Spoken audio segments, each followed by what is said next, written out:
Hi, my name is Samuel Shropshire. I'm an American citizen living in Saudi Arabia. I came here in November 2011, not knowing anything about Islam or the Prophet Muhammad, peace be upon him.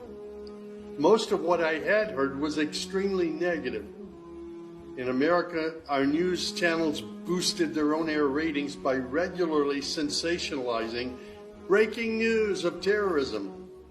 Every 30 minutes, one witnessed horrific scenes of bombings and bloodshed and murder, often one Muslim group fighting against another Muslim group. As killings and beheadings took place, there were always the shouts of Allahu Akbar, Allahu Akbar, God is great. I was invited here to Saudi Arabia by Safi Kaskas to work on what was known as the Q Project. Dr. Kaskas wanted to produce a new, easy-to-read American translation for the next generation of young Americans. Since I could not read or speak Arabic, I wasn't doing any translation work. I was simply invited here to check the English to make certain that this new interpretation of the Quran was easily understood. My work, of course, required that I read the Quran over and over again. Well, as you can imagine, having no knowledge of Islam, I had hundreds and hundreds of questions. I was shocked as I read to find that Jesus, peace be upon him, was often mentioned in the Quran.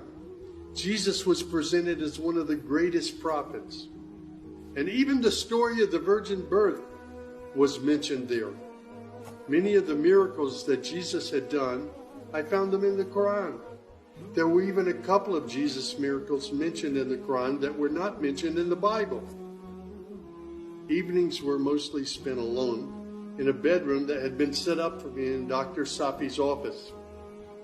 At night, I would stand on the balcony of that building and I would look across a very busy boulevard to a mosque.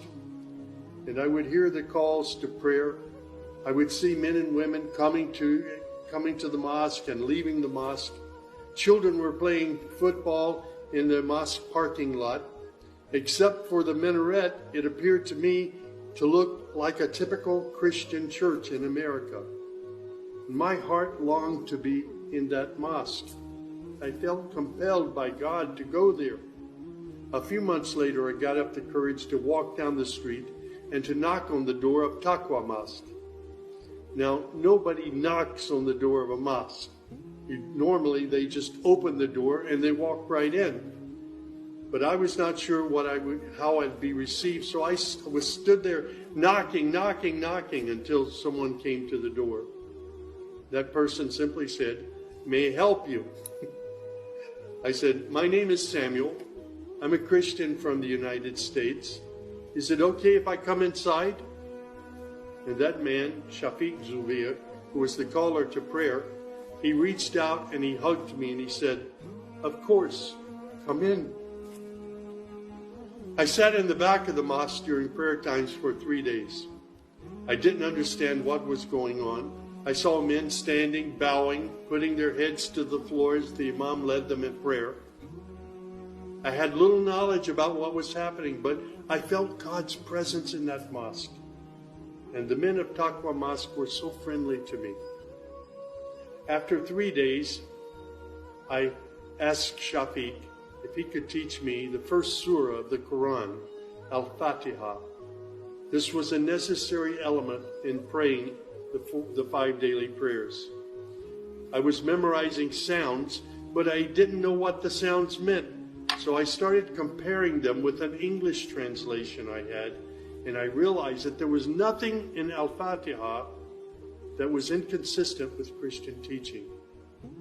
There I read the encouraging words that God was the most merciful, the distributor of mercy and forgiveness.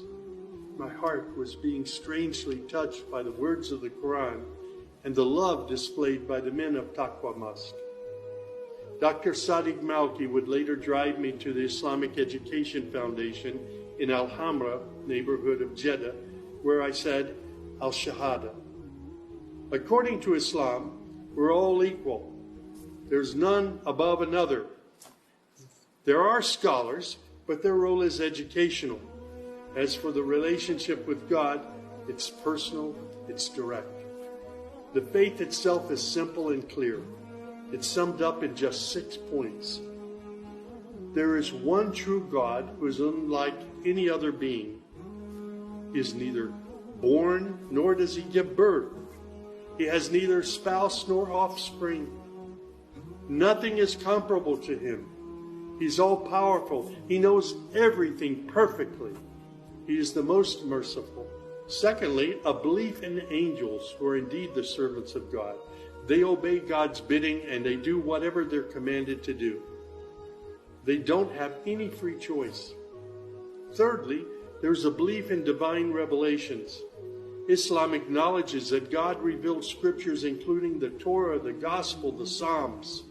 However, down through the ages, many of these divine revelations had become distorted and somewhat corrupt. The Quran, which also contains God's revelations, is intact. It hasn't changed from the very beginning. The Quran, which also contains God's revelations, is still intact in its original form.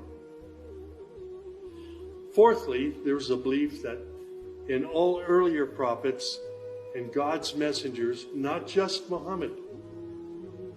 They believe in Abraham and Isaac and Moses and Jesus and hundreds of other prophets. They believe that the prophets were the best of mankind. Muslims believe in the last day. That's to say, this includes the belief in all that God and his messenger have told us about what happens after death, including recording of good and bad deeds, the resurrection and the gathering of all creatures, the reckoning that will take place on the great judgment day, the prophet's intercession, as well as heaven and hell. Man's ultimate aim will be to save himself on that day.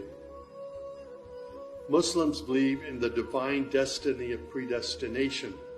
Whatever God wills is certain to take place, and what he has not willed will never take place. This present life is a test for man, and man should endeavor to pass this test. These tenets of faith appeared to me entirely consistent with human nature.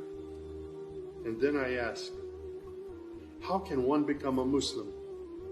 My search showed me that one needs to fulfill 5 specific duties, which are called the pillars of Islam.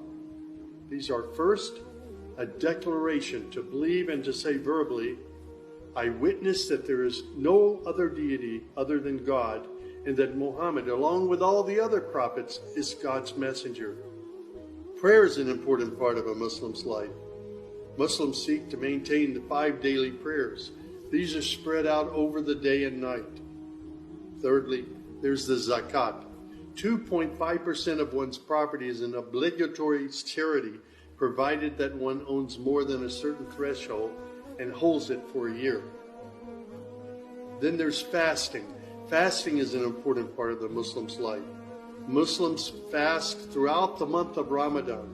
They do this every year, abstaining from all food, drink, and sex, from dawn till sunset.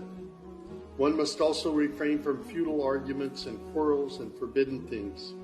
The month provides a unique spiritual uplift for all Muslims. Then there is the pilgrimage or Hajj. This is performed in Mecca and its surrounding areas. It's a duty to fulfill this pilgrimage once during one's lifetime, provided that one is physically and financially capable of doing so. People often ask me, Sam, how did you become a Muslim? In the church was a library, and in that library were children's books. One of the books my mother got over and over again was called The God of Abraham. In that book were beautiful color photos of camels and deserts. She would read me the story of Abraham, how he was commanded by God to leave his mother and father because they were worshiping idols. She would pause and she would say, Sammy, you always have to pray to the God of Abraham. There is only one true God, the God of Abraham. My commitment to God has been strong and enduring since my younger years. And now I have found absolute peace in Islam, in a faith that I once thought was hostile. I found friendship and hope amongst a fraternity of other Muslim brothers and sisters. I have found a family of believers.